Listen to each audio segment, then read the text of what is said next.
Hey there everyone, this is Matt for Creative. Today we're here with Watermelon Water's variation. This is the cucumber variation.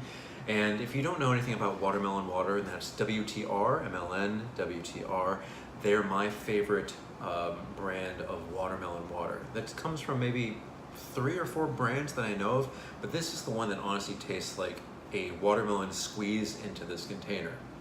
All right, so let's look into this. Make sure you shake this always because it does sift to the bottom here. But this one is my particular favorite, the cucumber variation. So this is cold pressed juice, and this is watermelon, lime, and cucumber blend. This is always going to be 100% juice, so that's something that you can always look forward to.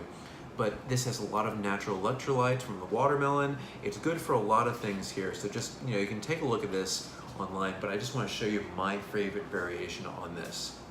So if you've ever had cucumber water, you know what a cucumber tastes like. This tastes like that, and that little added lime adds a little bit more refreshness to this already refreshing drink.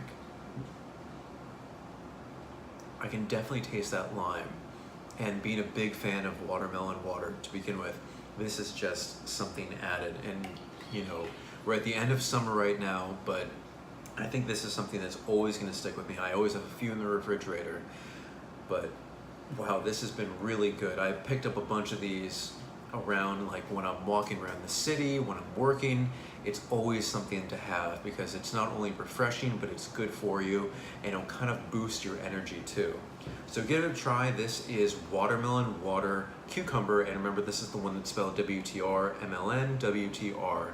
So again, give it a try.